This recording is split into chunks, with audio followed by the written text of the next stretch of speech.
प्रिय छात्रों, आप सबका हमारे YouTube channel PCS classes Patel में स्वागत है। प्रिय छात्रों, कक्षा 12वीं विषय रसायन विज्ञान का पाठ 1 से मैं आपके लिए त्रैमासिक परीक्षा ये क्वेश्चंस आपके पेपर के लिए बहुत ही महत्वपूर्ण है छात्रों।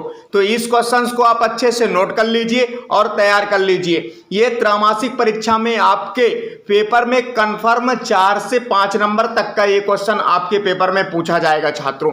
तो इस क्वेश्चंस को आप अच्छे से नोट कर लीजिए। साथ ही कक्षा 9वीं से लेकर कक्षा 12वीं तक के सभी विषयों को आपको त्रैमासिक परीक्षा के लिए इंपॉर्टेंट क्वेश्चन इस चैनल में प्रोवाइड कराया जाएगा। साथ ही त्रैमासिक परीक्षा के ओरिजिनल पेपर्स भी आपको प्रोवाइड कराया जाएगा। तो अगर आप चैनल में नए हो तो चैनल को सब्सक्राइब करके बेल आइकन को प्रेस कर लीजिए और वीडियो को लाइक कर लीजिए छात्रों, क्योंकि आपको त्रैमासिक परीक्षा कक्षा 9वीं से लेकर कक्षा 12वीं तक के सभी विषयों का, हाँ आप सही सुन रहे हैं, सभी विषयों का इंपॉर्टेंट क्वेश्चन के साथ साथ ओरिजिनल पेपर भी इस चैनल में सबसे पहले आपको प्रोवाइड कराया जाएगा। तो प्रिय छात्रों, ये क्वेश्चंस आप अच्छे से नोट कर लीजिए। ये क्वेश्चंस आपके त्रैमासिक परीक्षा में 4 से 5 नंबर का पूछा जाएगा।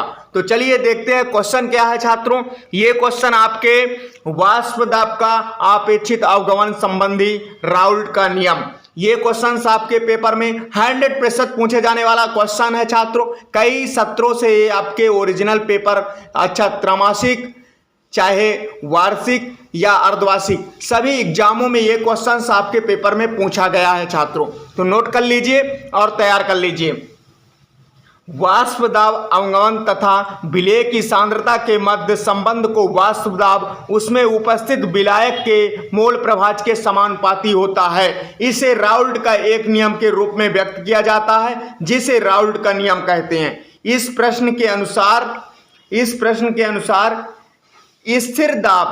स्थिर ताप पर किसी भी अवाष्पशील विलेय युक्त विलयन का वाष्प दाब उसमें उपस्थित विलायक के मोल प्रभाज के समानुपाती होता है। ये आपके राउल्ट का नियम है।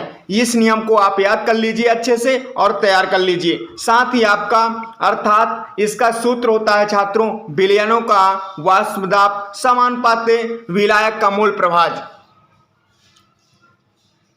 विलयन का वाष्प दाब आप पीएस से प्रदर्शित कर सकते हैं। विलायक का मोल प्रभाज x1, ये आपका पीएस बराबर P0 x1, px1 बराबर PS अपान P0, ये आपका व्यंजक है। समीकरण 1, जहां आप P0 एक नियतांक है जिसे शुद्ध विलायक वाष्प दाब कहा जाता है।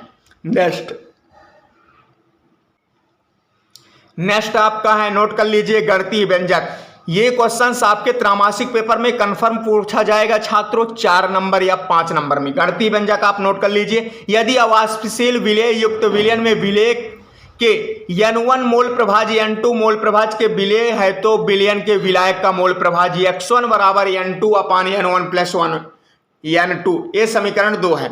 दोनों समीकरण क्या है? समीकरण 1 में आप x1 का मान रख दीजिए, जहां आपका N2 अपान N1 प्लस 1 N2 PS अपान P0, ये समीकरण 3 है। और समीकरण 3 के प्रत्येक पक्ष में 1 घटा दीजिए तो आपका ये समीकरण तैयार हो जाएगा। 1 माइनस PS अपान P0 बराबर 1 माइनस N2 अपान N1 प्लस N2। तो आप P0 को एलसीएम ले लेंगे तो P0 माइनस PS और N1 प्लस N2 को आप ले लेंगे एलसीएम, तो N2 और N2 प्लस माइनस कैंसिल, जिसमें से आपका समीकरण N1 अपान N1 प्लस N2 प्राप्त हुआ।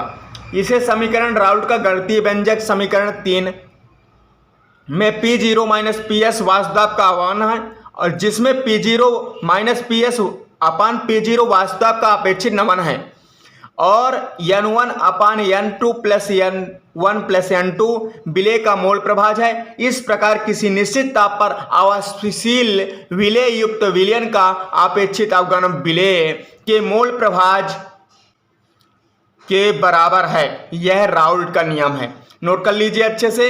इसके बाद भी अगर 5 नंबर का क्वेश्चन आ जाएगा तो आपका ग्राफीय निरूपण भी पूछेगा, या 2 नंबर का क्वेश्चन ये आपके पेपर में आ सकता है, तो इसे भी नोट कर लीजिए। यदि अवाष्पशील विलेय युक्त विलयन में विलेय उपस्थित विलायक के मोल प्रभाज्य और विलयन के वाष्प दाब के मध्य ग्राफ खींचा जाए तो एक सीधी रेखा प्राप्त होती है, वह अवाष्पशील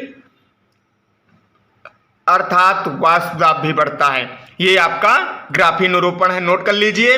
और इस क्वेश्चंस को आप तैयार कर लीजिए। कक्षा 9वीं से लेकर कक्षा 12वीं तक के सभी विषयों के आपको ओरिजिनल त्रैमासिक परीक्षा के साथ साथ इंपॉर्टेंट क्वेश्चन भी इस चैनल में सबसे पहले प्रोवाइड कराया जाएगा। अगर आप चैनल में नए हैं तो चैनल को सब्सक्राइब करके बेल आइकन को प्रेस कर लीजिए और वीडियो को लाइक कर लीजिए छात्रों, और अपना कमेंट बताएं आपको किस विषय का इंपॉर्टेंट क्वेश्चन चाहिए, किस यूनिट का चाहिए। आपके कमेंट के अनुसार वीडियो अपलोड किया जाए। नेक्स्ट वीडियो में मिलते हैं छात्रों, तब तक के लिए धन्यवाद। जय हिंद प्रिय छात्रों।